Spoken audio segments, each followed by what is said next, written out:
Coming to a radio near you. A can of tomato juice makes Jack Benny lose his memory. Charlie McCarthy interviews Porky Pig. And Gracie Allen runs for U.S. president. What the heck was that?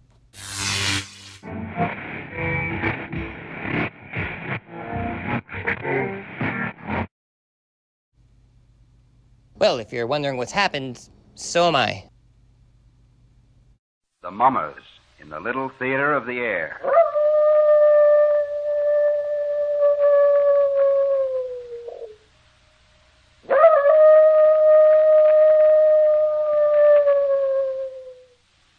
Now, the Hermit.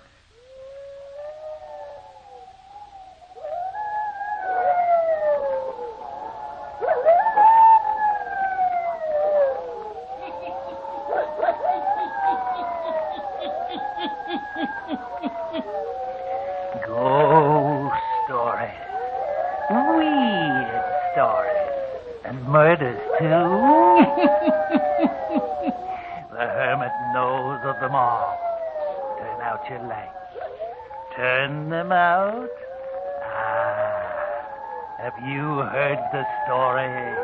The mystery of the thing? Then listen while the Hermit tells you the story.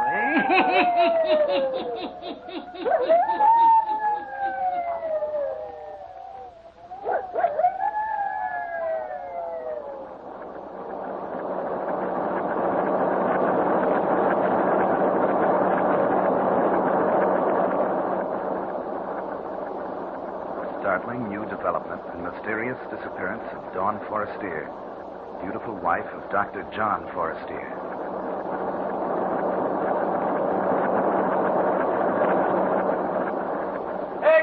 Hextree, you two in Forestier case. Sure, I saw the coat. It was Dawn Forestier's, that's for sure. Had her name stitched in it. As beautiful a piece of sable as a poor newspaper reporter ever looked upon.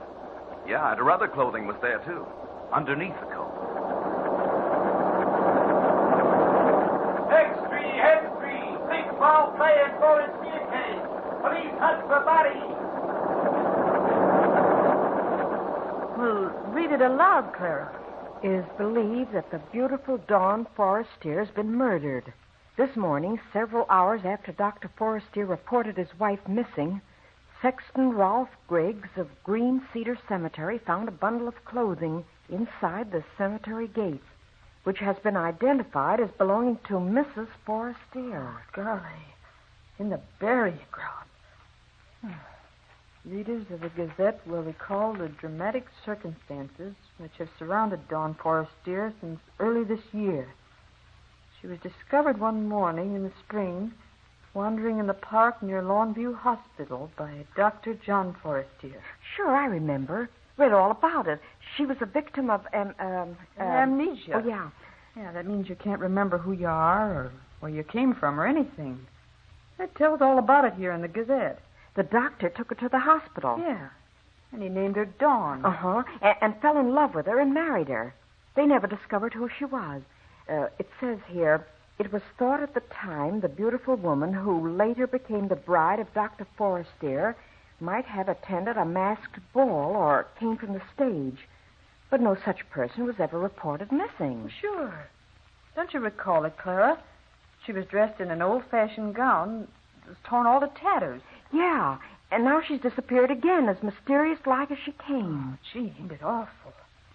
You know, Clara, I kind of got it figured out. I'll bet she was the moll of some gangster who spirited her away and murdered her. Gee, murdered. Probably cut into 100 pieces. Gentlemen of the press, I have called you here to my home to tell you that you need not continue your search for Mrs. Forestier. What do you mean, Doctor, not to continue the search? What's the dope, Dr. Forestier? Have you located her? I think perhaps we have. Well, where is she, Doctor? Where'd you find her? Please. What are you going to do? Please, gentlemen. What? If you will kindly allow me to do the talking, or rather, if you will permit Mrs. Forestier to speak. Then she is here in the house? No. My My wife will speak to you through a letter she left behind for me. I only discovered it this evening. For you see, she had placed it in a volume of verse from which I often read to her. Oddly enough, I had thought I would never want to open the sonnets from the Portuguese again. It was against my will that I turned to it this evening. Perhaps guided by Dawn. Who knows? Who can say? It was here I found her letter to me. What is in the letter, Dr. Forrester? I'm about to read it to you. There will be a few passages I will omit. They are personal messages meant only for my eyes.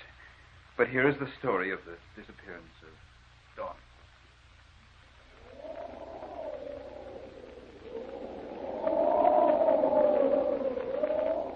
My darling John, this is going to be the most difficult and tragic hour of my life. For in this letter, I must say farewell to you, my devoted husband. The story I have to tell you, John, will be so strange and terrible that at first you won't believe it. But as you remember me, as you recall the circumstances of our meeting, how you found me dazed and wandering in the park one spring morning, how we've never known who I was or where I came from, then you will give more credence to my story. You named me Dawn because you found me at sunrise. Boris, dear, because you love me. We met in the dawn, my darling. But I must creep away from you in the darkness of the night. Oh, John, how I've loved you. And yet how disturbed I've been since I've lived here with you. I've tried to keep it from you, but your analytical mind and keen eyes have often noted my condition. You've repeatedly said... What is it, Dawn? What's wrong? Why, nothing, darling. Why? You know, dear, I often think it must have been during the night time that you were mistreated or abused by someone or something which brought about your amnesia. Why, John? Because it's always in the night time that you appear nervous, disturbed. Oh, John, you're imagining things. It was not you, John, who was imagining things. It was I. At least at first I thought it was a product of my imagination. It happened for the first time a few days after we returned from our honeymoon and had come here to live. You had left my room. I had turned off the light by my bed, prepared to sleep. First, I thought I must be dreaming. From a distance, I heard a singing wind, like the opening strains of a melody played on an organ. Something quickened within me. I seemed to know the melody. I thought to myself, everything is going to come back to me. I shall know who I was before I became Dawn Forrester. I listened intently. And then as I was listening, my outer bedroom door seemed to light up. Yes, that's it, to light up. I sat up in bed. A street light shining through my window made the thing that materialized against my door very discernible. I could see that it was something phosphorescent. It glowed and shimmered in the half-light. Then I could see that it was taking a shape and form, the form of a human being. For many seconds I looked upon it, too frightened to speak. Finally, I got out the words, "What are you?" There was no answer. When I spoke, it disappeared. In the morning, I was convinced I'd dreamed it all. But the next night, the same thing occurred again. Once more, I was aroused from a half-sleep by the music of the wind. The second time, the glowing figure seemed to be closer. I spoke again. "Who are you?" This time, the figure didn't vanish so quickly after I'd spoken. It lingered a few seconds and then faded away like a picture on a screen. This materialization occurred for 7 consecutive nights. It was then, John, that I asked a favor of you. Remember? John? Yes, darling? Would you think it too bold of me if I asked if we might go away for the weekend? No, darling. I wish we could. I've noticed how nervous you've been the last few days. I'm sorry, dear. I don't know what it is. Don't let it distress you, Dawn. You're not entirely well, you know. may be some time before your nerves stop playing tricks on you. You're so helpful to me, John. I wish I might grant your request to go away for the weekend, but my work at present makes it impossible. Oh, it's all right, dear. It was only a suggestion. I'm really all right, so long as I have you. You had said it would be a long time before my nerves stopped playing me tricks. Oh, this was something to cling to. It was silly of me to get upset. No human figure really materialized in my room. It was my nerves playing me tricks. But the visitation didn't stop, John. Hearing the singing wind, having that glowing, shimmering thing appear in my room was continuous. And then came the thing that struck terror in my heart. This night I had fallen asleep. Again, the music of the wind aroused me. I opened my eyes, and then I gasped in fright. For this time, the glowing figure was standing beside my bed, so near me I could reach out and touch it. Then something terrible happened. I found I couldn't breathe. It was as if something was cutting off my breathing. I struggled for air. And while I struggled, the thing near me began to make a strange sound.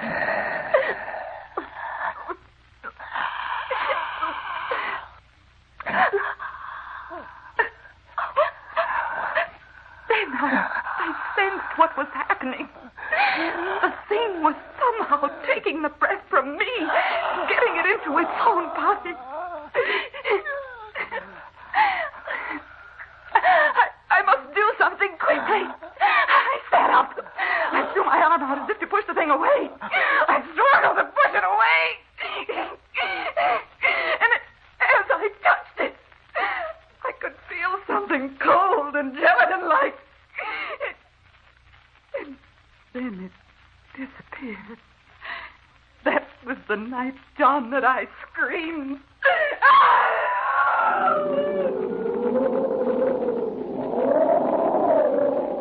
Darling, what is it? What in the world is it? Dawn, look at me. Tell me, what was it? A nightmare? John. From then on, events transpired rapidly. You made an appointment for me with Dr. Bland, the eminent psychiatrist. Oh, I know, darling, you were upset because I refused to go to him. But I knew by then that it was no use. The thing was growing bolder all the time. Many nights it stood over me in my room, and without touching me, was yet able to take the breath from me and command it to enter its own body. As it did this, night after night, it became stronger, and I became weaker. You will recall vividly what occurred 2 weeks ago tonight. We were invited to the Westings for dinner, and we accepted. An hour before we were to leave, I sat at my dressing table, putting the last finishing touches to my makeup.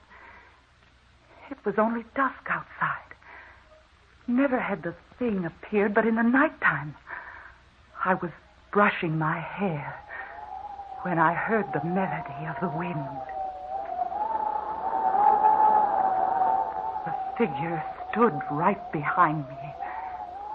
And, John, I could see what it was. In the mirror, I could see what the thing was.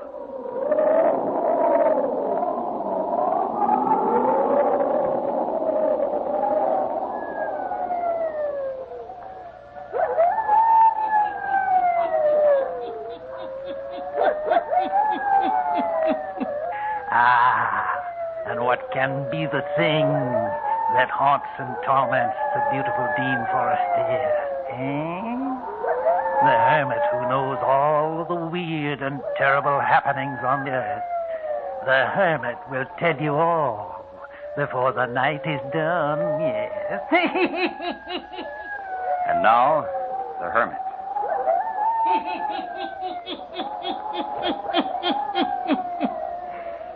And now Dr. Forestier continues to read to a group of newsmen The letter his wife, Dawn Forrester, left for him before her strange disappearance.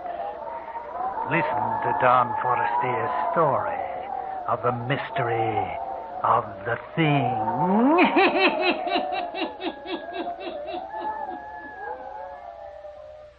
This, John, is going to be the difficult part to make you believe. That as the thing stood behind me at the dressing table, I could tell what it was. We didn't go to the Westings for dinner. Instead, you put me to bed. I shouldn't have allowed you to accept, darling. You haven't been up to par for days. I'm going to call Ralph in to see you tomorrow. You don't look well, darling. Don't call anyone in, dear. It'll do no good. Nonsense, honey. There are very few things that medical science can't cure these days. And believe me, darling, I'm going to have you well again. Your doctor friend came. He gave me medicine to take. Oh, I knew it was no use at all. And yet I would do anything to humor you. For the thing that I now recognized was getting so strong that it was always near me. As I grew weaker, it grew stronger. And I wondered that you couldn't hear it breathing in my room. Now it had a power over me.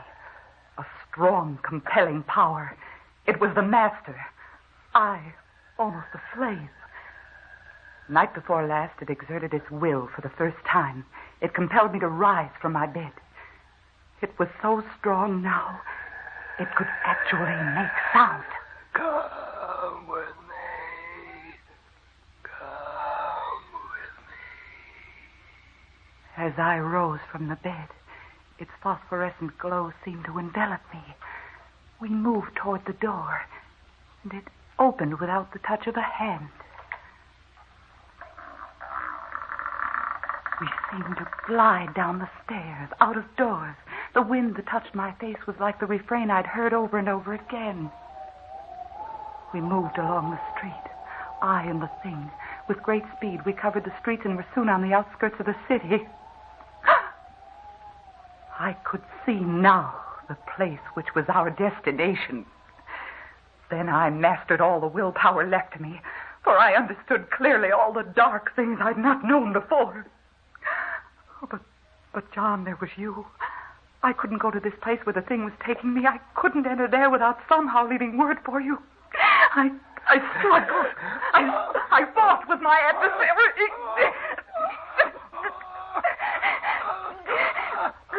I was gaining. I broke away. Somehow I got breath and strength enough to return home into my bed.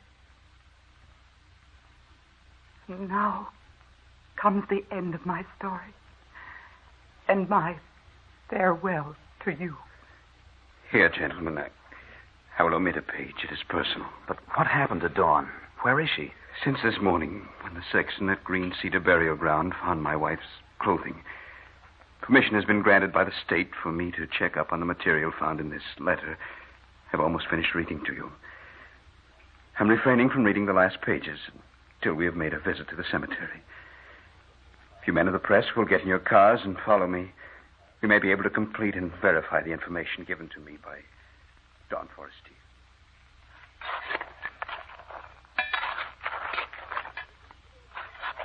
Hello, Dr. Forrester. The men have nearly completed digging. Thank you, Sexton. What goes on, Dr. Forrester? As you can see, these men are engaged in opening up a grave.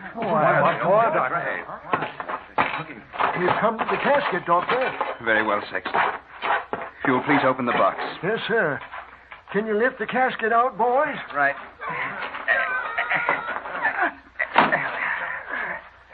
Now, gentlemen, after the box is opened, I will read the remainder of my wife's letter. Open it, please, Sexton.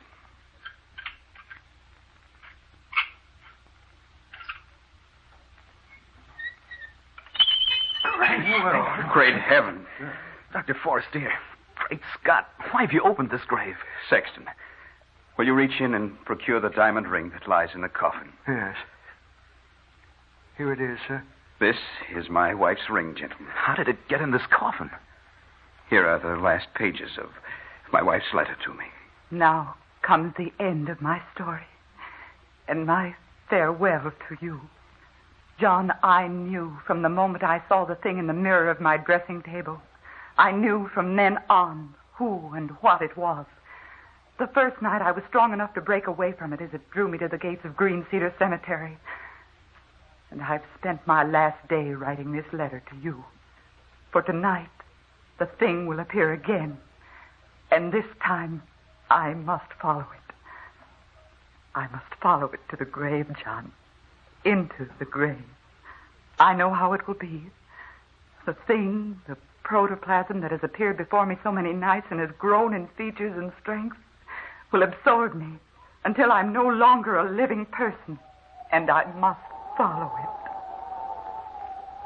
First, I will hear the music of the wind. Then the thing will appear, and I will be dissolved into it.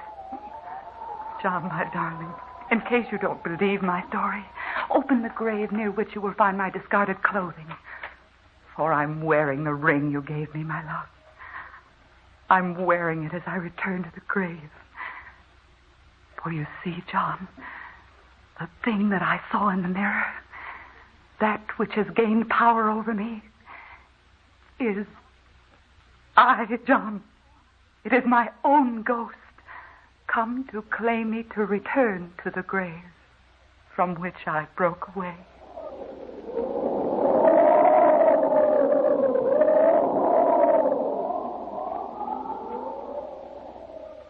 It is awful, Clara. Could anyone believe such a terrible thing could happen on this earth? It's almost too horrible to talk about. Yeah. There, when they opened that grave, lay a decayed skeleton. Wearing the same satin gown that Dawn Forestier was wearing when she was found wandering in the park by Dr. Forestier. And there was Dawn's ring inside the casket. Yeah. It says here in the Gazette that the inscription on the tombstone over that grave read, Lila Manton. And Lila Manton was a famous actress 85 years ago. She died one night very suddenly, just as she was to appear on the stage. Her cue to appear on stage was an organ playing. The music was written by the man Lila Manton was going to marry that night after the theater play was over. And the name of the man was David Forestier. He was a relative of Dr. John Forestier. But she died that night. The marriage never took place. What do you think it means, Clara? Does it mean that Lila Manton returned from the spirit world to live out her life that was ended so suddenly? Sure, I think so. But her ghost body made her come back to the grave. Well, that's how I got it figured out.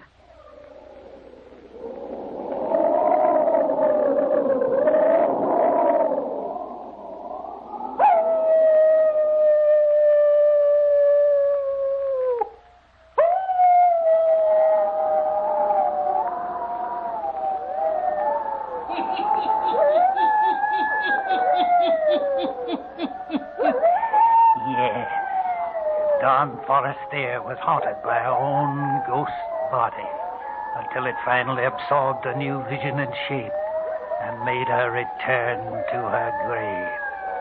Yes, turn on your lights. Turn them on. I'll be back. Pleasant dreams. All characters, places, and occurrences mentioned in the Hermit's Cave are fictitious, and similarity to persons, places, or occurrences is purely accidental.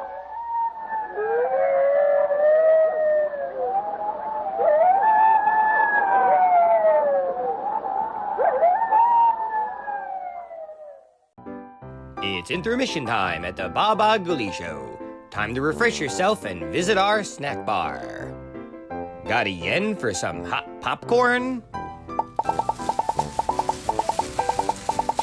How's about your favorite soft drinks, which are sparkling cold? And there's all kinds of candy to tempt you. It's radio time, folks. Enjoy the rest of the program.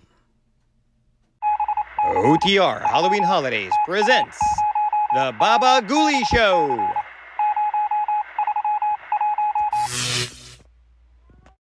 with cartoons from Watch Waddle.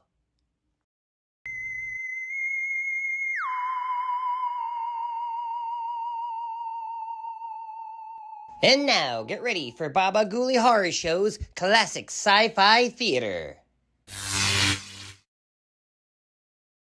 Oh no, not again.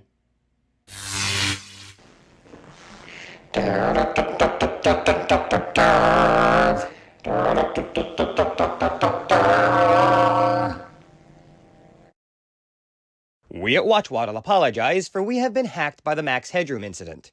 Incidentally, if you don't know what that is, look it up on YouTube, because it's really freakily awesome. Catch the wave. All right, Doctor, let's see who you really are.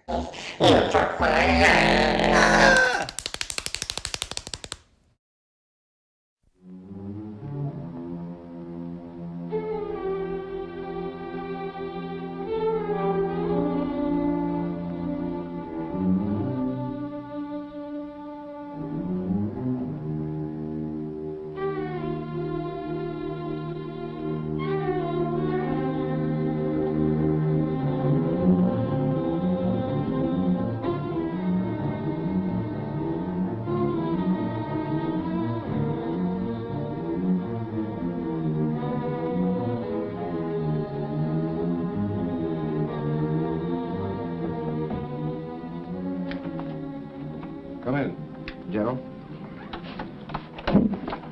May I see your credentials? Certainly.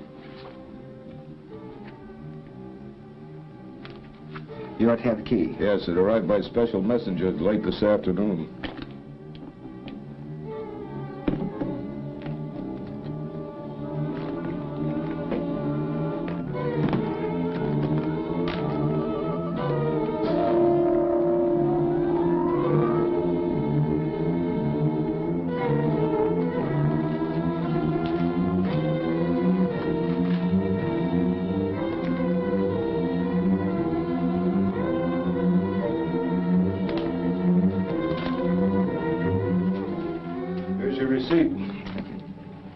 I don't need to remind you of the necessity for absolute security on this, General.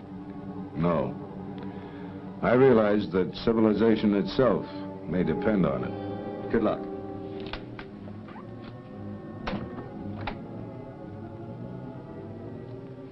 Sergeant, send that Lieutenant Robertson from Security Sector 3 in here.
Sir, Lieutenant Robertson reporting his order.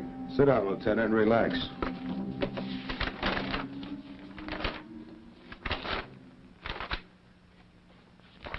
As you know, Robertson, your Sector 3 has not been cleared for receipt of materials on project visitors.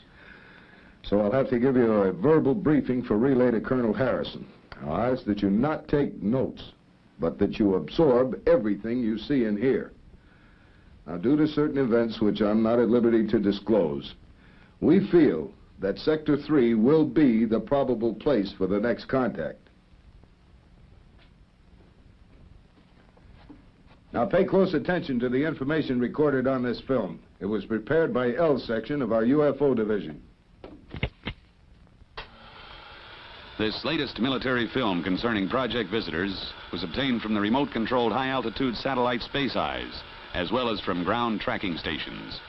The latest ship sighted was of a completely unfamiliar design and came under hyperradar and infrared surveillance at 2300 hours yesterday.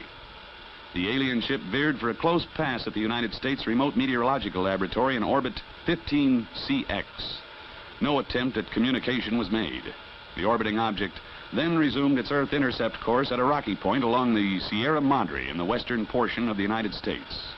The ship then set a low-altitude course to the east at an extremely low rate of speed. The official evaluation of Headquarters Command is that the space vehicle is probably manned, will effect a surface landing, and must be presumed to be unfriendly.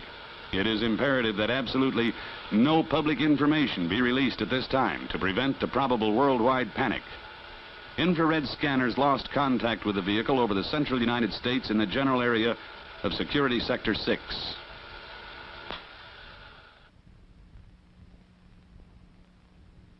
Any questions?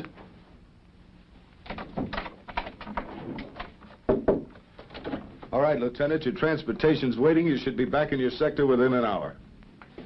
Oh, Lieutenant, you tell Colonel Harrison that I want those infrared scanners manned every minute, 24 hours a day, and that's an order. Yes, sir. Take off.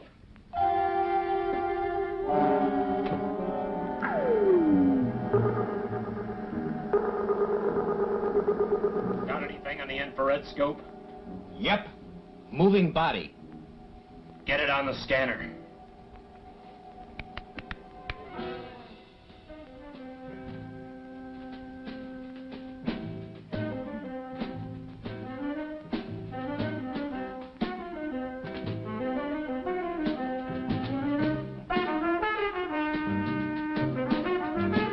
Ain't science wonderful? I only found out about it after I got in the Air Force. Go to close scan. Yes, sir, Sergeant.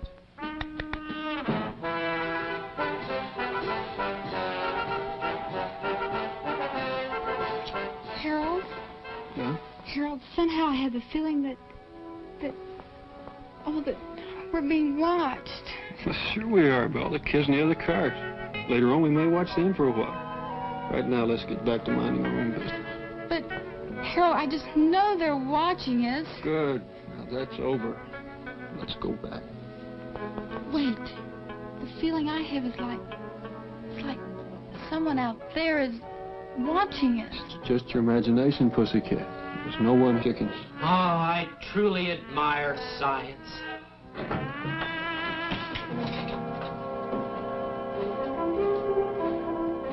All right, Sergeant, what's up? Nothing, sir. Just testing the infrared equipment. That means you're playing Peeping Tom again, right? Right, sir. Culver, how many times have you been busted for pulling shenanigans just like that? You mean this year, sir? All together. 3 times, sir. We're here for a reason. A reason important to the national security, and don't ever forget it. No, sir. No, sir. We're here to watch the skies and not the skylines, right? Right, sir. You're ever so right, sir. Bad things are going on up there, right? Right, sir. Right. What kind of things, sir? Never you mind. You're here to watch the sky and not the skyline, right? Oh, boy, are you ever right, sir. Right, sir. Now that that's established, let's take a look and see how the infra scanner's working.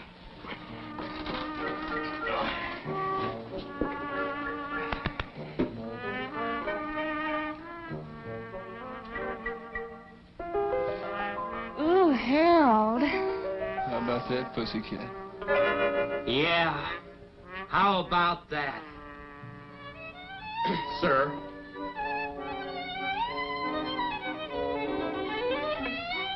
I think I may make Harold my hero. Well, back to business, ma'am. I have just got to look that girl up when I get into town. How will you find her? I'd recognize her eyes. Any place. I'll clue you, Corporal. The place most of these kids end up is... The pokey. Of course not. They're good kids. They end up at the terrace at the lake. Not that I go to places like that myself. Oh, heaven forbid. But I've heard of them.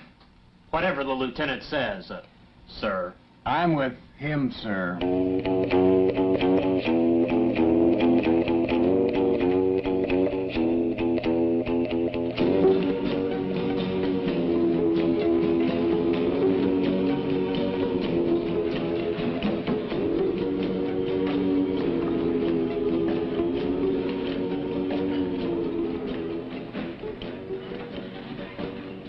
Now, will there be anything else?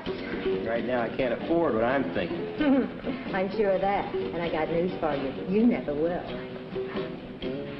Say, there is one thing. I was wondering if you could tell me how to... Well, I can't read my own writing here. Let's see. Could you tell me how to get to first base with you tonight?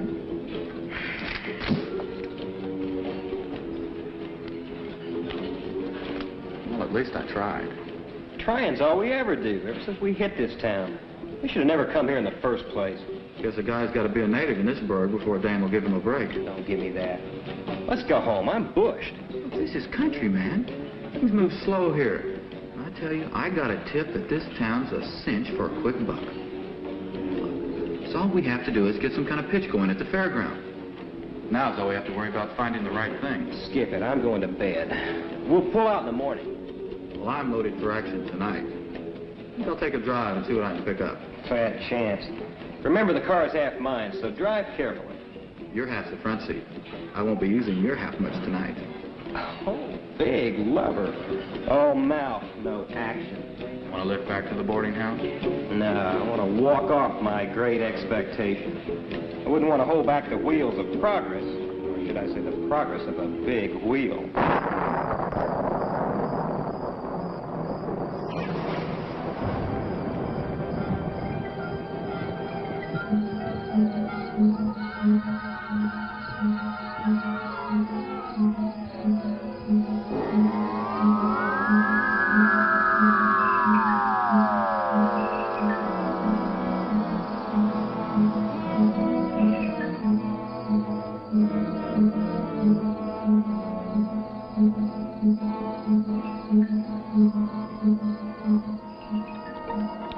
How about that, baby? Oh, Harold. When you kiss me, I just see explosions. You know what? When he kisses her, I see explosions too. Come on, come on. Stop talking. Let's watch.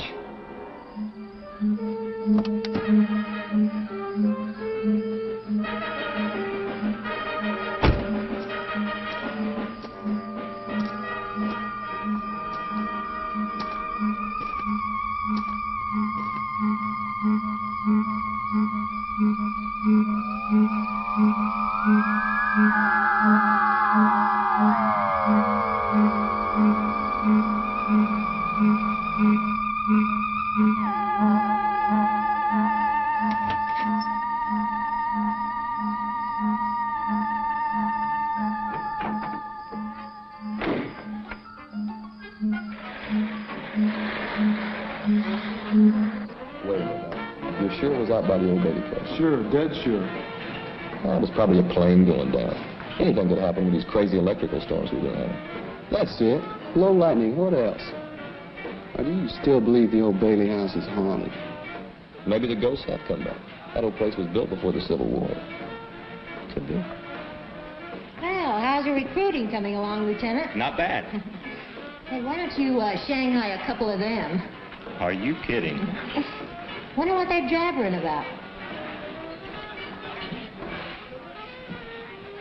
I don't see any girls around, so what's keeping you Romeo so busy? Jim just saw a spaceship.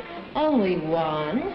With all the beer he drank, you'd think he'd see at least 6, and in different colors. This one was green. Oh, I always preferred the yellow ones myself.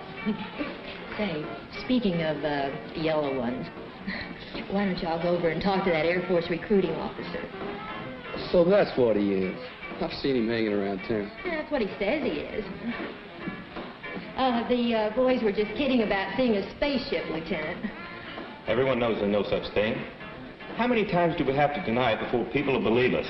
Well, excuse me, flyboy. Better watch out. The way things are going, he may be giving some of you orders next month. Man, I'm booked. They're dragging me in feet first. thought you had a date with Susan tonight. I do. I'm picking her up at 9:30. She's fussing with a new dress. Man, don't put this on. We know you're waiting for an old man to get out of the house. What kind of dress takes that long to get into? You gotta admit, Susan's got a lot of the right things and put in the right places. Yeah, and they're all mine. I'll see you guys later. Right, we'll see.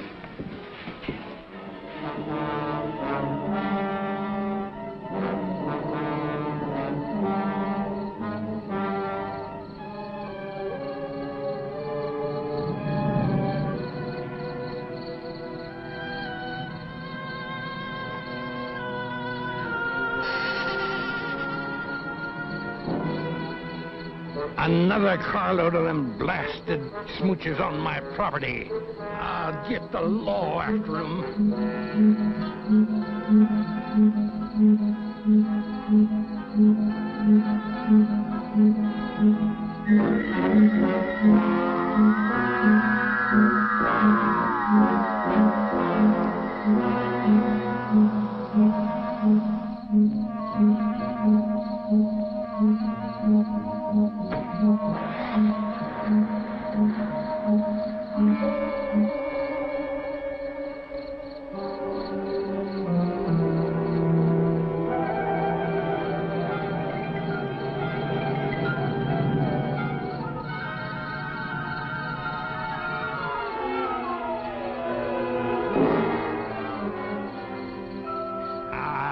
Fix them.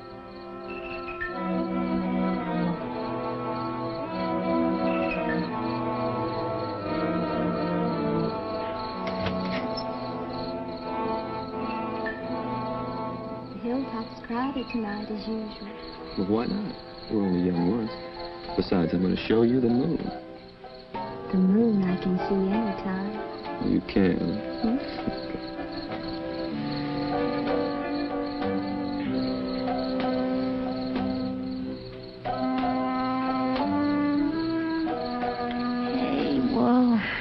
Take it easy. Not so fast. I'm out of breath. It just proves you love me, that's all. I'm eloping with you tonight.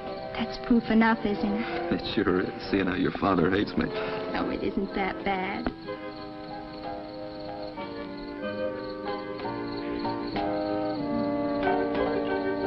Hey, coming up here was a great idea. The gang doesn't suspect a thing. And we can be back before they even miss us. No more sneaking up here to be alone. And no more outsmarting your father. I mean, he is a city attorney. Hey, close your eyes. Okay. That'll make it official. You like it? Oh, it's beautiful. Let me try it on. It's bad luck. Come on, we're wasting time. Hey, cut those lights. What are they having, a night ball game? Hey, let's not attract attention. Turn them off. We are on Old Man Bailey's property, and I don't think the police like us up here. Yeah, and I can see your father helping me tonight of all nights. Be careful. I'd hate to run into Old Man Bailey. I can drive this road blindfolded. You've had enough practice. A lot. But never enough.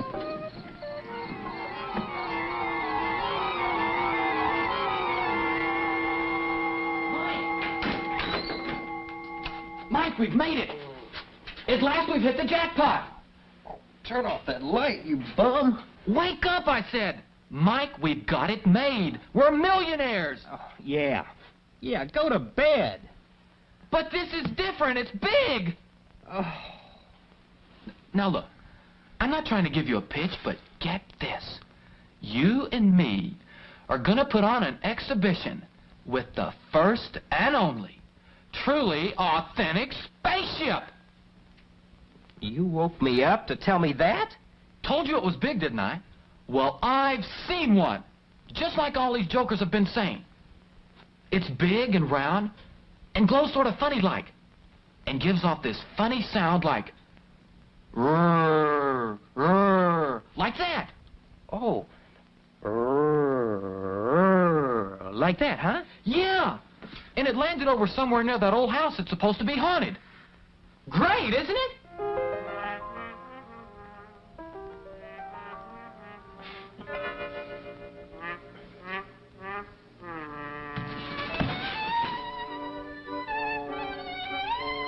All right. All right. But when I'm rolling in the dough, don't say that I didn't invite you in. Okay. You're invited out. I'll handle it myself. Go on. Go back to sleep. Sleep your life away.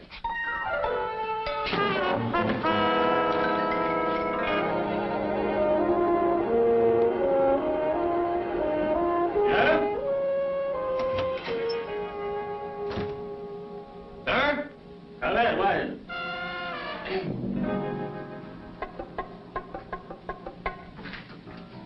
Why are these blasted alarms always at night?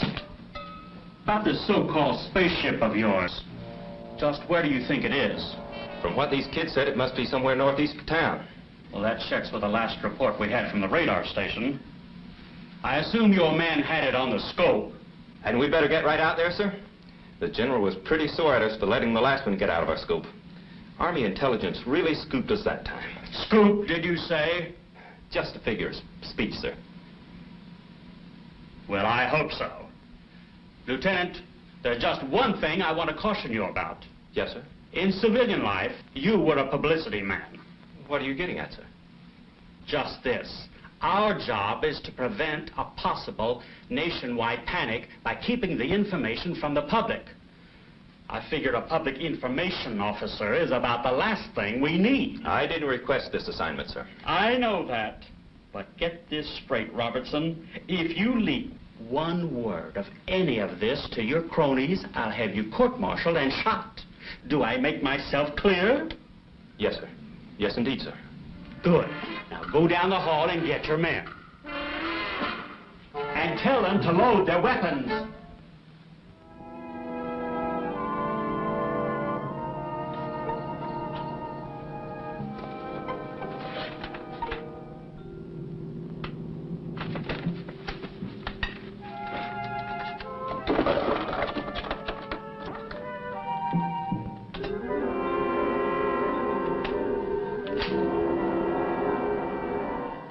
Dreaded kids, I'll get them yet. Can hardly see the road. We want to get there in one piece. Relax, honey. It's only about a half a mile to the highway. We'll make it. Nothing to be afraid of.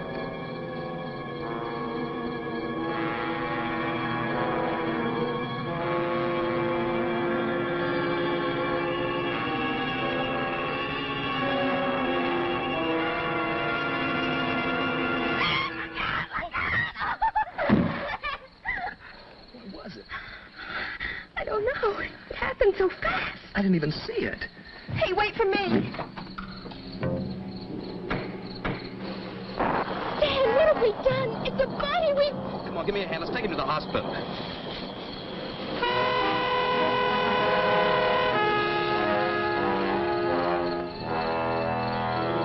Dan, what is it?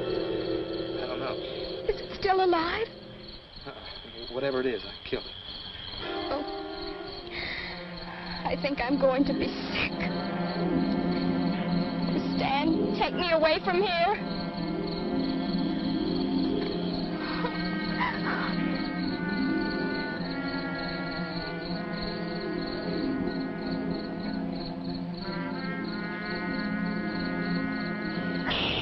What was that? It's a tire. The fender must have cut it when we hit that thing. Are we stuck here? Well, we can't drive on it. It'll ride off the rim, and I haven't got a spare. Look, we'll go to the old Bailey house and call the police. That's all we can do. What was that? Wind, I guess. Come on.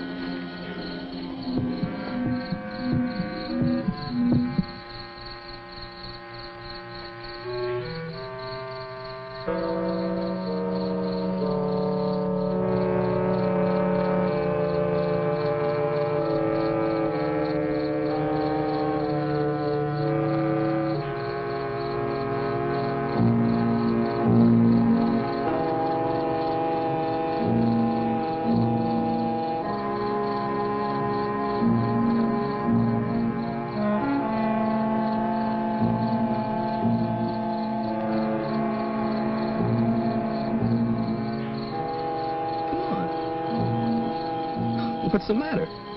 Well, the kids, They say this place is haunted. Look, it may be, but I got a feeling that whatever's in there is a lot safer than what's out here. Hello? Anybody home? Hurry, Stan. We've got no right to be here. I wonder where he keeps the phone. I wonder if he has a phone. Come on.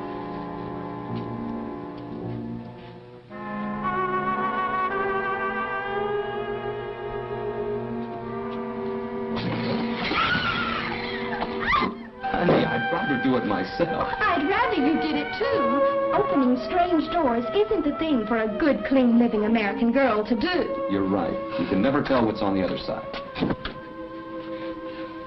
Hey, Stan. There's the phone on the wall.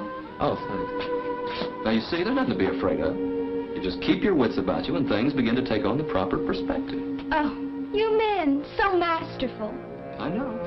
You're a very lucky girl to have a guy like me. Keep telling me.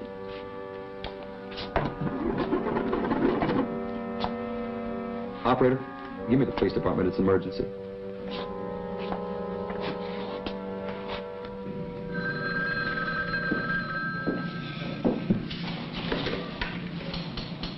Hello? My name is Kenyon, Stan Kenyon. I'm out here at the old Bailey place. Yeah, young fella. What's the trouble? Yeah. Yeah. Oh, sure. You've seen some little spaceman. I know, from another planet. Look, do me a favor. If you see him again, will you give him my love and tell him to go home? Well, it's Saturday night, all right. That just made it official. He thought I was kidding.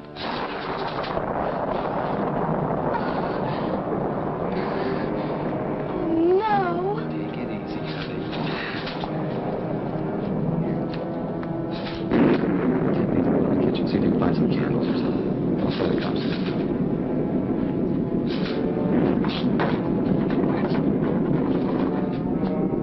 Operator? Hello? Hello? Operator? Operator?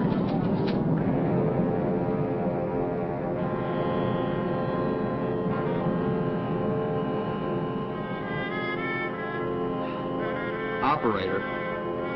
The darn phone's dead. I guess the lightning got it. Stan, there was something out there. It was looking at me. No, but I saw it.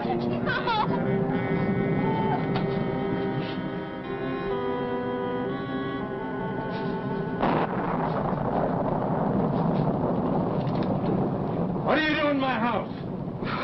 You're right. He does look like a spaceman. Hi, Mr. Bailey. We hit something with our car, and we came up here to call the police. You were out. The door was open. That don't give you the right to walk in. Who was it you hit? It wasn't a person. It was a thing. Oh, it don't make no difference. It all spells people. And people spells trouble. I knew it. I knew it was going to happen if you kids didn't stay off my property. Yeah. We'll call the police, all right. The phone's dead. That's what you say. Look, we didn't kill anybody. I mean, it wasn't a person. It was a space thing, a monster. I know it sounds crazy. You kids been drinking? No, sir. What's your name, Sonny? Stan Kenyon. I worked down at Blender's gas station. Yeah, I thought I'd seen you before. We didn't hurt anything human. Okay, we'll go. And you tell your friends they'd better keep off of my property, or they'll get a backside full of rock salt. Yes, sir. Now you get. All right. All right, come on, get. Okay.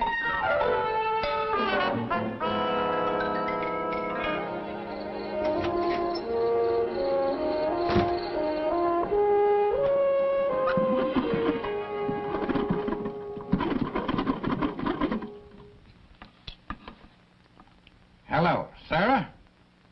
Tell them to send some cops out here and chase these smooches off of my property. Huh? All right. Yeah. See that you do.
Mike!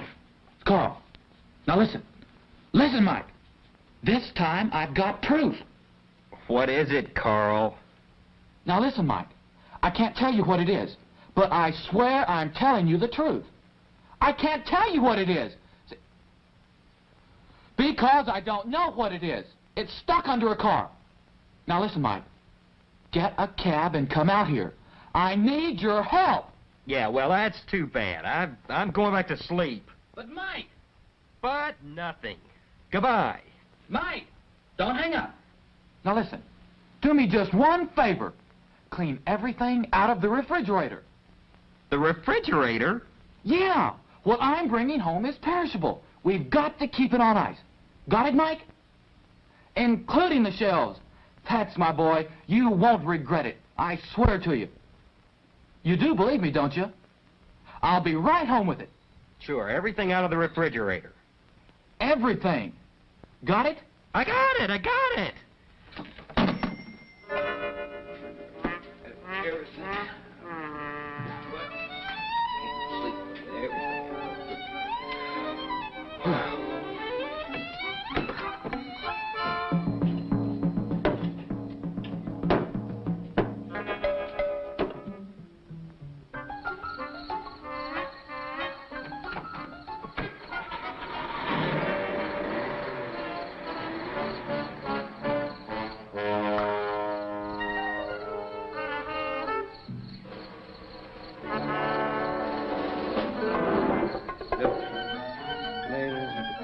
Here.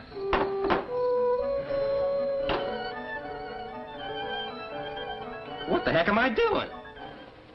I'm as crazy as he is.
I see it, but I don't think I believe it. What a story. That's the green light our jet pilots have been telling us they've seen. Now you're cooking with gas. Sir, enough with the jokes, Lieutenant. If those things turn out to be unfriendly... You've got a point there, sir. Shall I drive closer so we can get a better look? No, let's stay right here. Something may be watching us right now. Airman, get me guard headquarters on that shortwave radio. I'm going to get some engineers right out here and see if we can get inside those things. You think we should get some photographers, sir? Lieutenant, when you've been in the Air Force as long as I have, you'll learn you don't have to think. All you do is follow standard operating procedures. Yes, sir. In this case, SOP calls for engineers, not photographers. Excuse me, sir. I've got the National Guard. Give me that thing. I'm going to report this personally.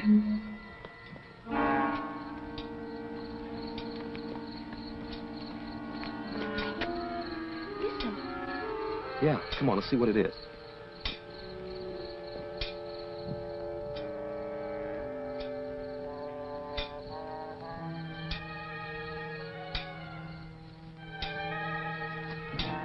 What is it?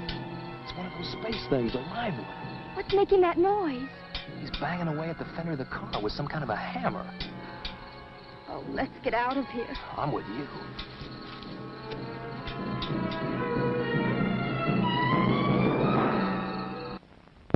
You okay? Yeah. Oh, how much further? Just about another quarter of a mile to the highway. Oh, I wish we had stuck to the main road. These shoes weren't meant for plowed fields. I know, honey, but believe me, it's shorter. Okay?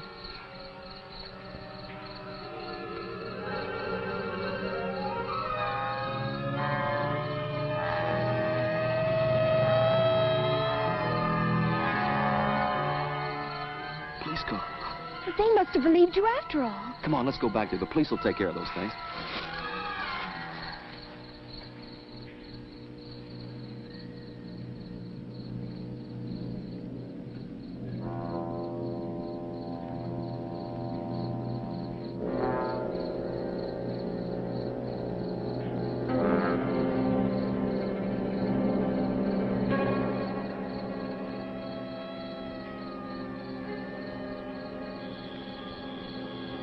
Okay, now let's have this again. You say you were driving along without your lights? Well, yes, sir, but that didn't have anything to do with it. See, he just suddenly appeared. Suddenly appeared? From out of the dark. We were really scared, man. I'm glad you guys came along. Yeah, I'll bet you are. Doc, over here. Now, kids, before I take you down to headquarters, I want you to do something for me, okay? Sure. See this nice little balloon? Well, I want you to blow it up. A balloon? What for? We gonna have a party? Never mind, just blow. Hey, come on, look, we're wasting time now. Aren't you gonna do anything about the spaceman? It may be a whole invasion. Blow, I said. Man says blow, he means it. The balloon test, eh? Yeah. Did you ever hear such a cock and bull story? Spacemen, spaceships. Wow. In my days, we were content with pink elephants, but kids these days... And Tough, the gal says to me, you don't call him human, do you? What do you think about that? Well, what can you expect with all these bad books being written nowadays? Hey, Mr. Detective. I'm finished. Now, can we get going, or shall I throw a little confetti around for you? You know, fella, for someone who's committed a serious crime, you are very anxious to get to the police station. A serious crime? You call killing one of those monsters a crime? Something's weird around here. Mm-hmm. Something or somebody. Come on, let's go.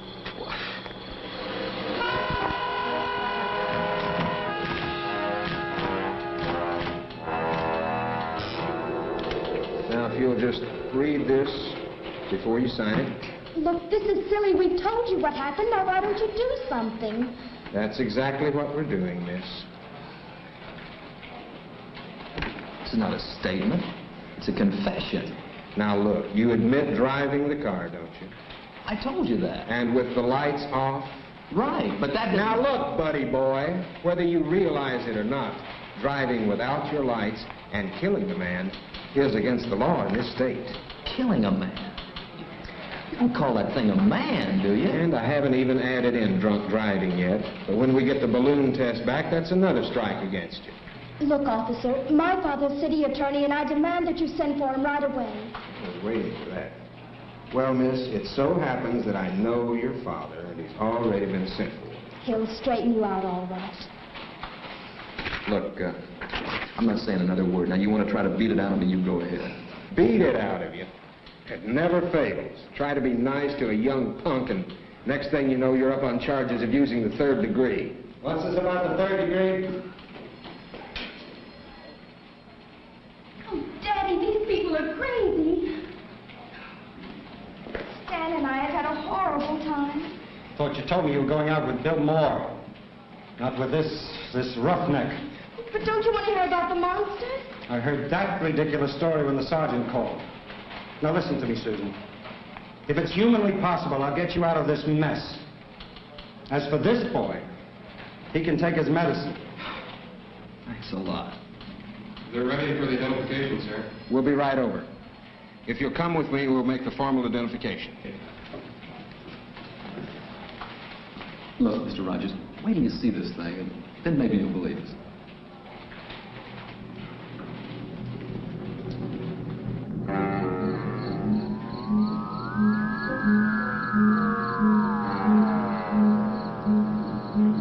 Shall I try it again, sir?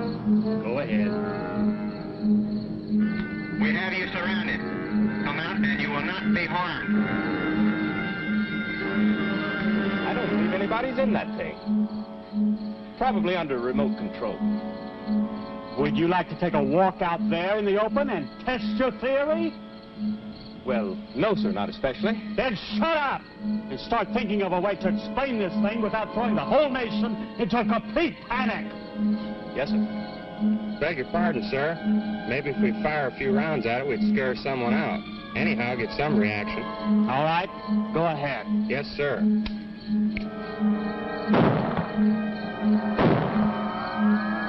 Getting nowhere. Lieutenant Robertson, get me a volunteer to operate an acetylene torch. We're going to get inside this thing and see what makes it tick. Yes, sir.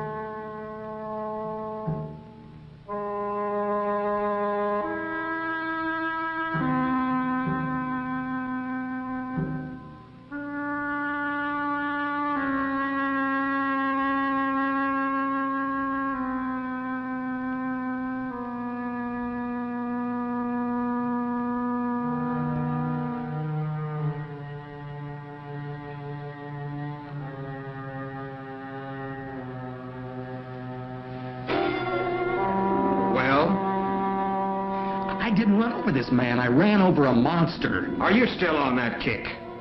You see, Mr. Rogers, I didn't exaggerate. Look, Mr. Rogers, sir, I swear, I'm telling the truth. It was a spaceman. I've heard enough of that. I saw it. You know who he is?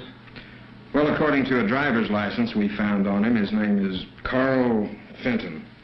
We also found out he lives at 121 Maple Avenue. Where does he work?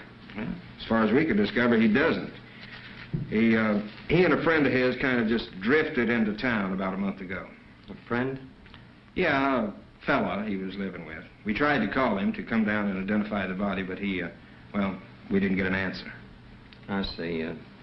Can I talk to them alone for a moment? You mean here, sir? At your office.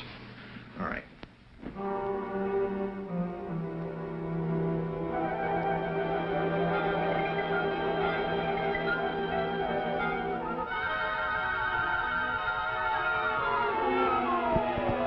Get this, both of you. You're lucky in one respect.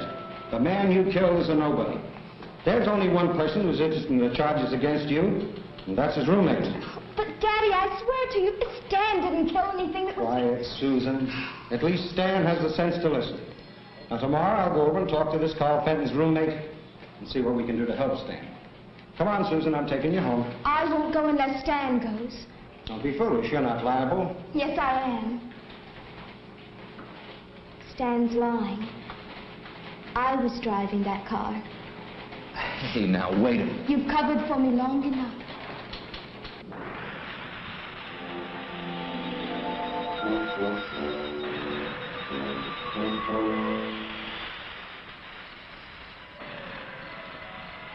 How much longer, man? We've got a deadline to make. We've almost got it.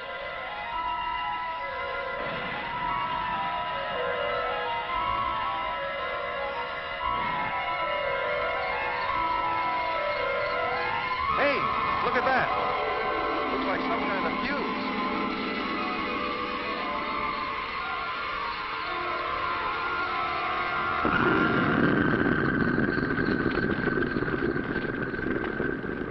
What,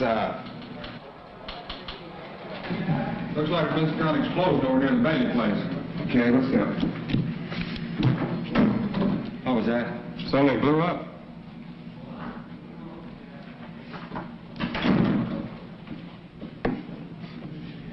What do you suppose that was? I could care less. You know something, those things, whatever they are, they're smarter than all of us put together. What do you mean? Remember when we saw them banging away at the fender of our car? What's so smart about that? Don't you see? They killed that man. And then they dented the fender of my car to make it look like we did it. It's a frame-up. And we thought they were mad at the car. Right. Honey, somehow we've got to go back out there and get something, some kind of evidence that they'll believe, because if we don't, I'm going to jail. But how? They won't let us. I know it.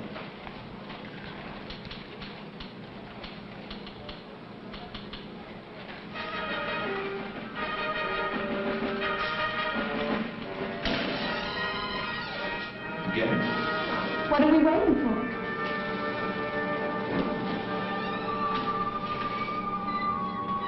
Whatever it was, it sure burned itself out in a hurry. Let's get a prowl car out there right away. Yes, sir. Now, what about those two kids? I've talked a little sense into their heads. It just takes a little teenage psychology.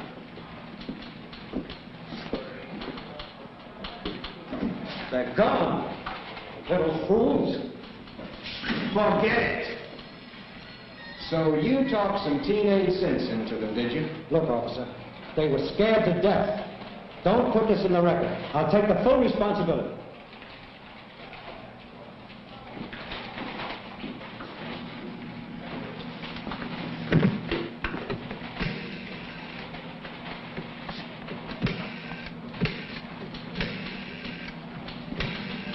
You still here? Well, of course I'm here. Where should I be? I saw your car drive off, so naturally I assumed... Oh, no. If those kids have stolen my car, now, Mr. Rogers, you said you'd be responsible. I hope you know what you're doing. So do I. So do I. Now, Corporal, if you'd have been looking at your radar instead of that scanner, we wouldn't have let that spaceship slip by us. I'm looking. It's too late. It is kind of late. I wonder if they forgot about us. Just look at the scope. But not too late for that date in town. Okay. I'm looking. But it's kind of dull, though. Blip, blip, blip. Yeah, blip, blip, blip. Hey, I should snap on the infrared and take a peek at them kids naked. And get us court-martialed, you mean? Okay. Blip, blip, blip, blip. Snap on the infrared. We'll just take a peek at those kids in the line of business. What else?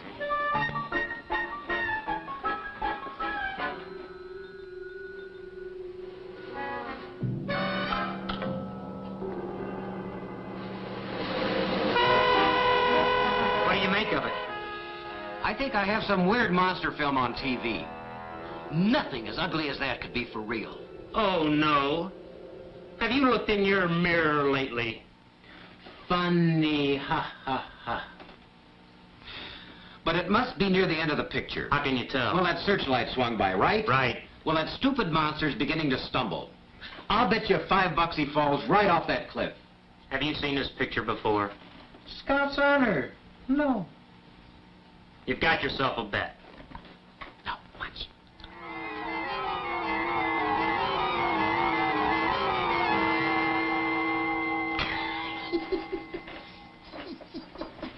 I still think you saw that picture before. Snap on a scope before you cost me some more money. Can do, Sergeant. Can do. Blip, blip, blip, blip. Oh, blip. shut up. Blip. Gee, Stan, I'm worried about taking this car. Compared to everything else, a little car theft isn't going to matter.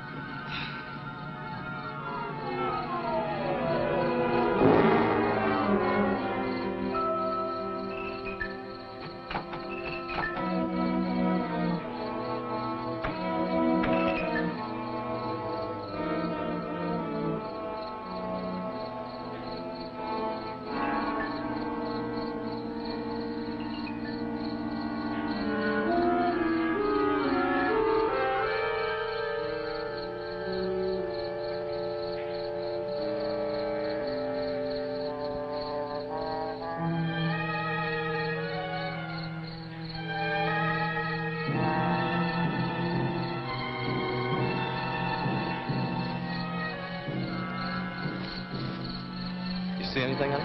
Not a thing. Don't get too far away. I'm frightened. Don't be afraid. We can handle this. We, dear friend, you are Supreme Commander in charge of that department.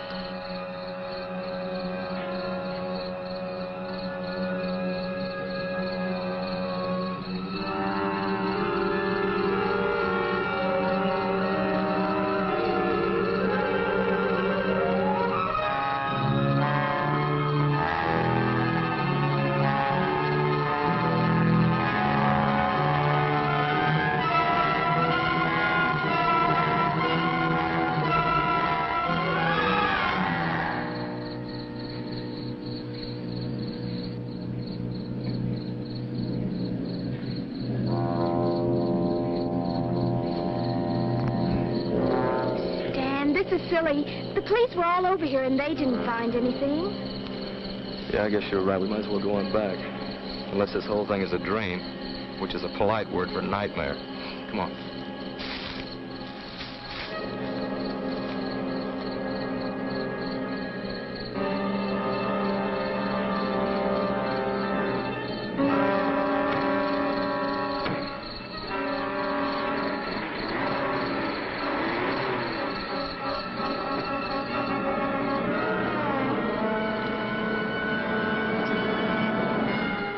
Hey, what is this, a reflex action? Just seems like the natural thing to do out here. Hey, I wonder if any of the gang saw those things. What do you mean? Well, there's a lot of them out here. And if any of them saw it, that would convince the police that we're telling the truth. You want to bet? If the police saw it, they'd say we'd been drinking. You know something? Sometimes I think no matter how many kids try to tell the police something, they still wouldn't believe it. It's an idea. Let's drive out to the point and see if any of the kids are still there. What do we got to lose?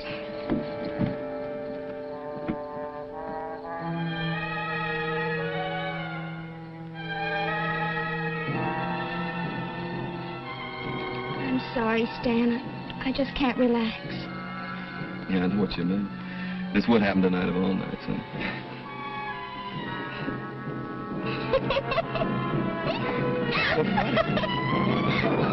I expected to be frightened on my wedding night, but nothing like this. Well, thanks a lot.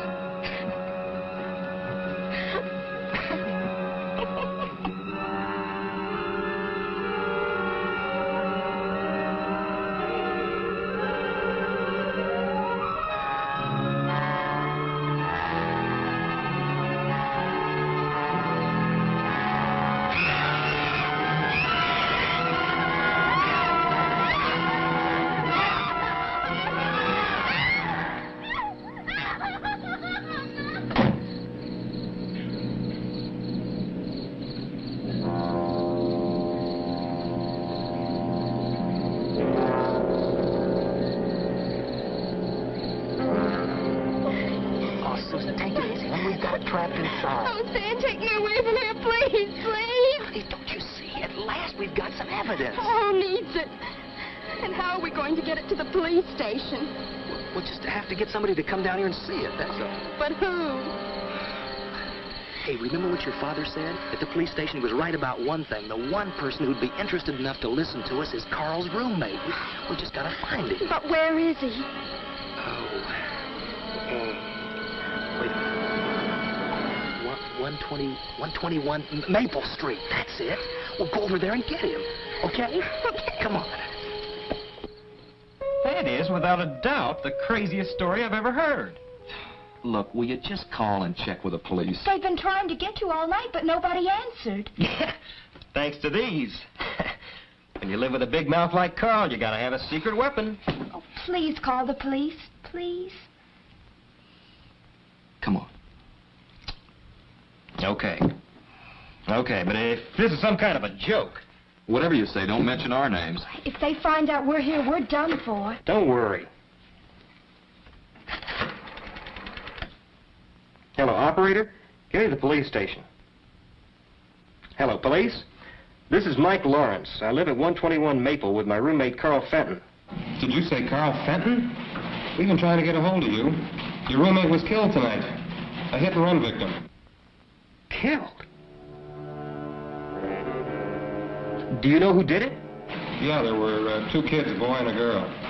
They've given us a slip, temporarily. But don't worry, we'll catch them again. You mean you had them and they got away? I've been living in a fool's paradise. I thought the police were alert. Yeah. And were they scared? You should have heard the stories they told. All about little spacemen and... I have. You have what? Oh, nothing. Never mind. Thanks a lot, officer. Thanks. Can you come down tomorrow and claim the body? Yeah. Yeah, I guess so.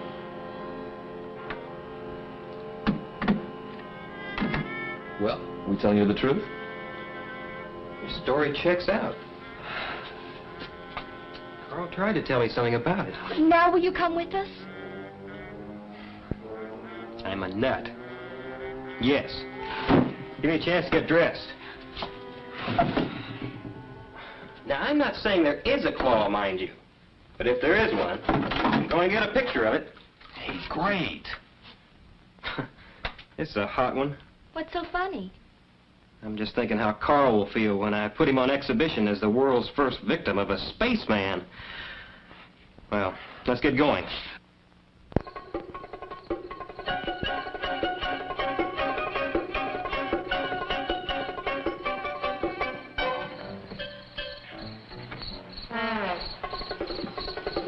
Thought you said the police had your car. They do. This is Susan's. Battery's going dead. When's the last time you got some water? Whenever the filling station man asked me. Not the radiator. He means the battery water. What's that? How about a little push? I'm a guest here, remember? Okay, okay. Come on.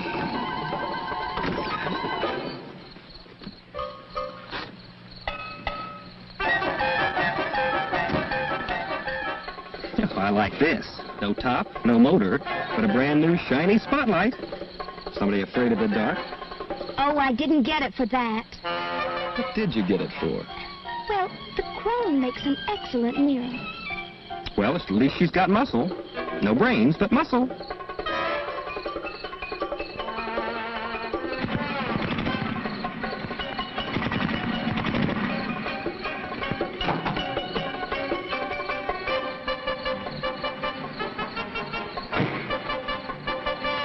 Pile of junk.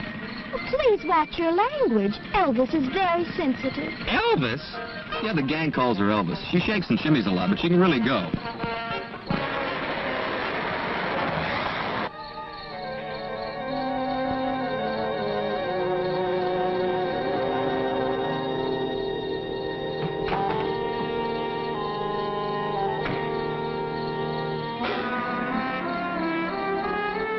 What's going on here?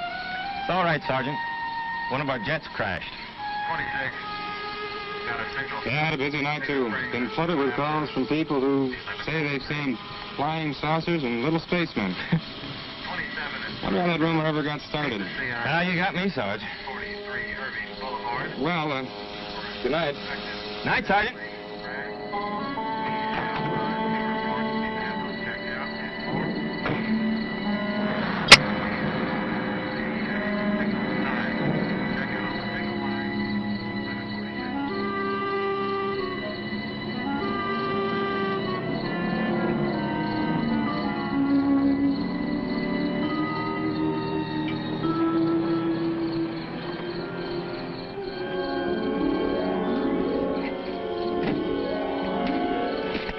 Well, did you get rid of them? Just can't stand fuzz. Fuzz? Well, that's what my nephew calls them. That kid has me brainwashed. Yes, sir. I gave him a story that one of our jet planes crashed and that we were taking care of everything. Did he believe you? Colonel, sir, you are talking to the man who made the papers believe 45-year-old B-girls were teenage maidens. This was duck soup.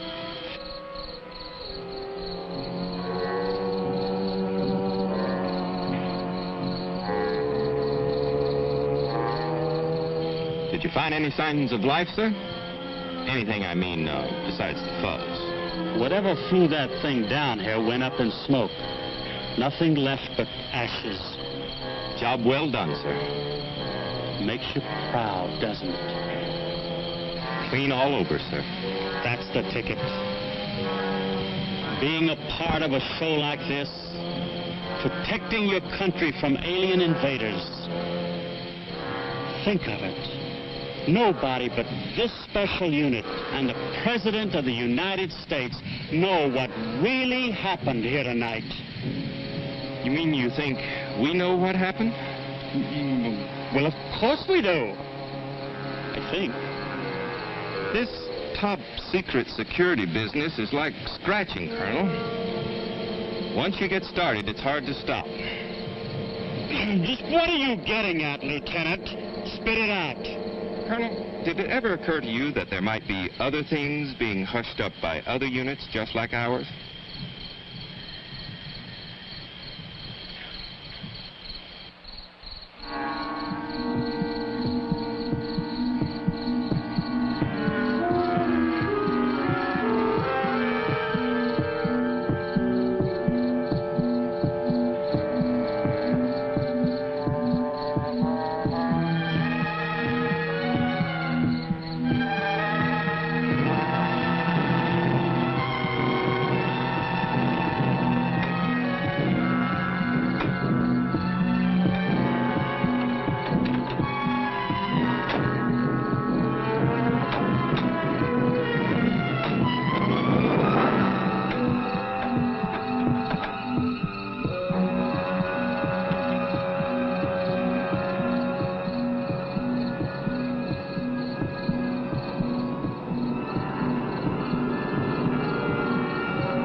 I can't see anything. It's in there. It's got to be. Hey, wait a minute. I got an idea. I'll give you some light.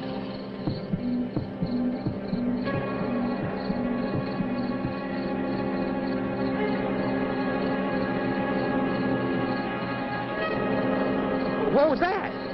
That was it. Mike, did you see it? I saw something.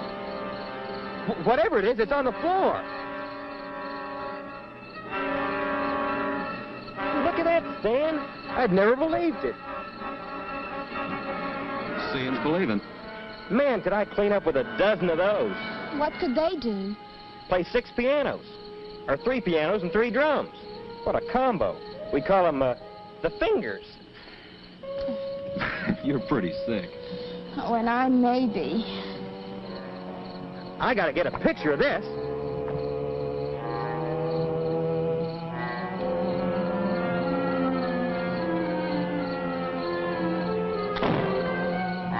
Well, I'll be.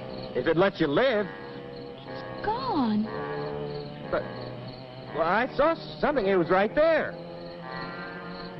Look, come on, let's get him back to town. I mean, they've got to believe us now when Mike backs us up. They can't accuse him of being a hysterical kid. Well, all right, come on. Let's get out of here.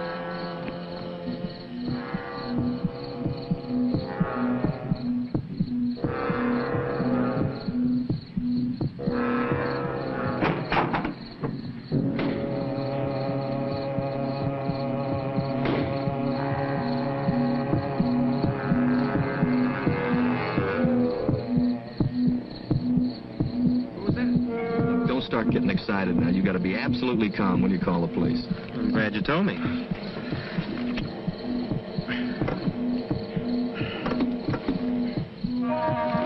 This darn car. Turn off the lights and give you more juice. Good idea.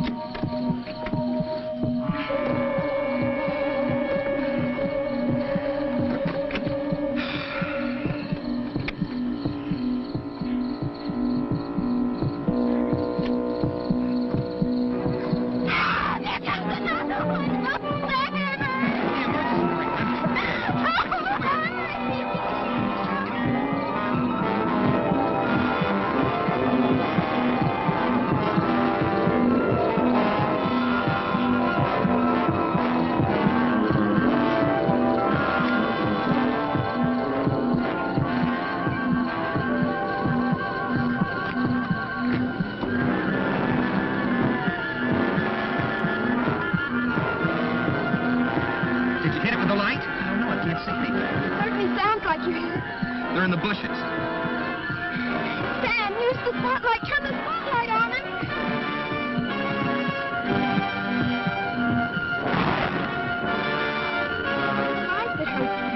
Are you off your rocker? No, she's right. It burns them up like it did the claw. Sam, remember the battery. You'd better cut the headlights. They don't do any good.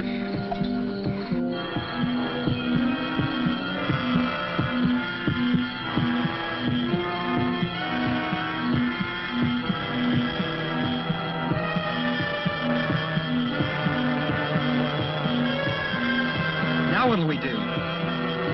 Spotlight's getting dimmer. Battery's getting dead.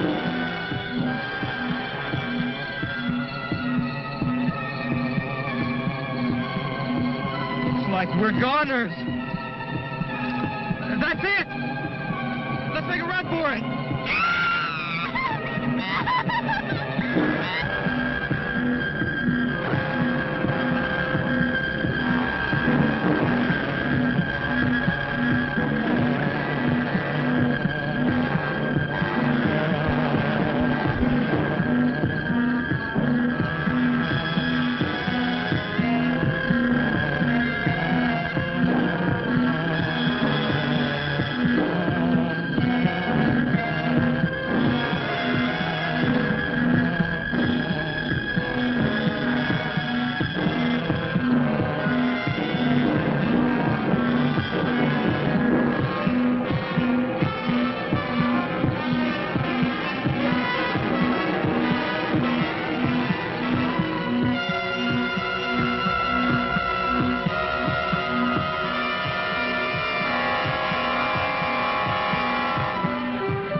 Camera. Flash button.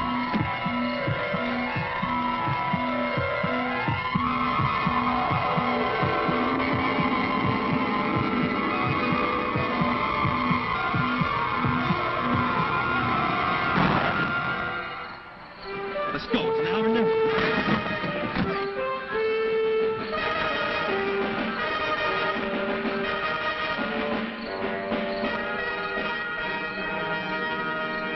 Oh, Stan, I can't go another step. We've got to rest. Okay, honey, all right. We should be safe here for a minute anyway. Do you think they killed Mike? I don't know. I saw him pick him up and carry him away. Oh, we've got to get help. We've got to. We can't leave Mike to those creatures. Oh, what are we going to do? I don't know. What if we turned ourselves in to the police? What good would that do? Well, don't you see? Once we get the police out here, we'll get them to help Mike some way. Hey, I got an idea. Come on. Where are we going? To use Bailey's phone. He won't let us. He'll shoot us. I'll be charming. Come on.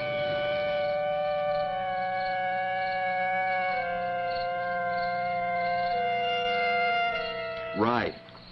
Look, I'm trying to tell you, we want to give ourselves up if you'll just come out here to the Bailey place. You're not wanted anymore. Go home and sleep it off. Well, what about Carl? Well, according to the autopsy we did on him, the cause of death was heart failure due to alcoholism. Well, how about the fender on my car? Now, you said that proved I hit him. Oh, you hit him all right, but only after he was dead. After? Well, the way we figured, he was drunk, and he must have ran his car off the road down the hill. We found an empty liquor bottle in it. Yeah, that's what gave us the tip-off. He must have managed to get out of the car and climb back up the hill, but the exertion and the liquor were just too much for his ticker, so he conked out. And then you kids must have come along and run over his body. But won't you come out here? What for? You're cleared. What about stealing your car? Don't you want us for that? Well, we will get the car back. Just don't sweat it. But we stole it just the same. Young lady, don't worry about it. Your father took care of it. Now, please, don't bother me anymore. Just go home and sleep it off.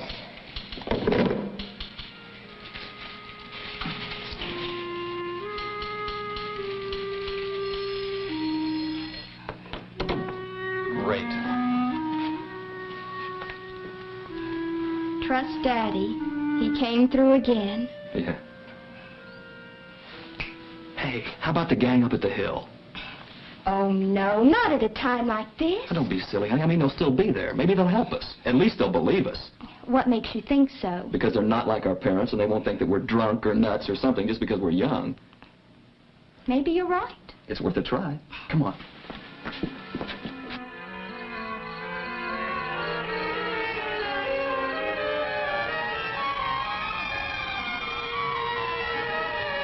Nancy, we were attacked by weird creatures, and they captured him. And the police wouldn't believe us.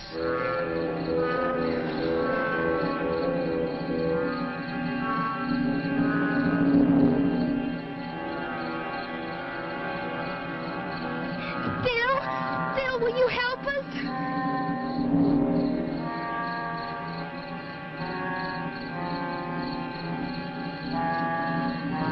Come on, I'll show you the way.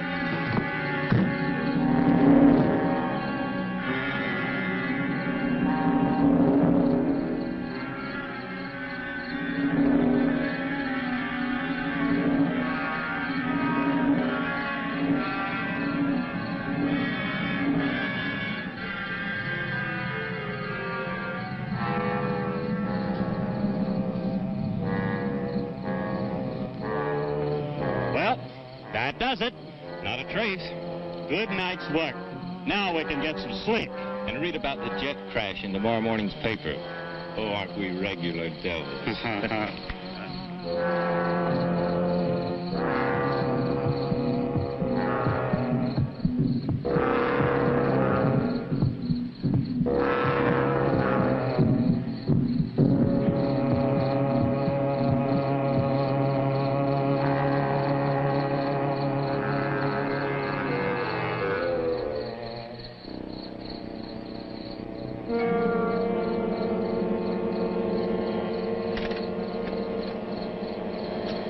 They were heading for this clearing where there used to be an ice plant, remember? Yeah, we got it. Okay, now turn your lights off. Now look, when we get up there, we surround the clearing. Once everybody gets in position, then I'll blow the horn, like this. That'll be a signal for everybody to turn their lights on. You got it? Yeah, we got it. Okay, let's go.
What happened?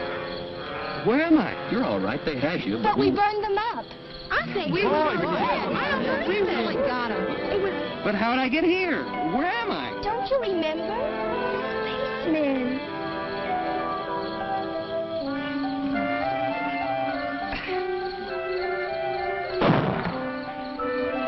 Hey, it's old man Bailey. Man, when he fires that cannon, he means business. Let's get out of here.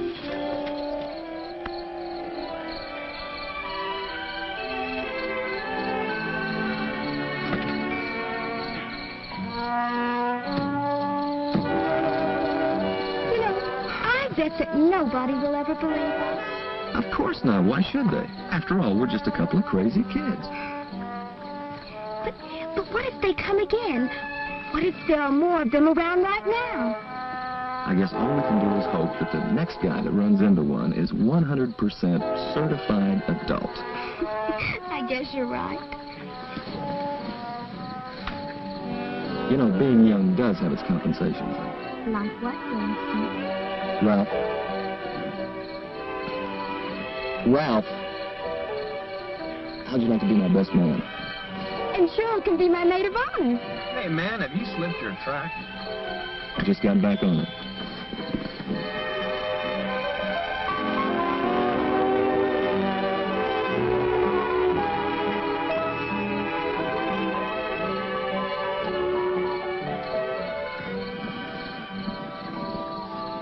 Poor Daddy. He really will never believe it. So why tell him?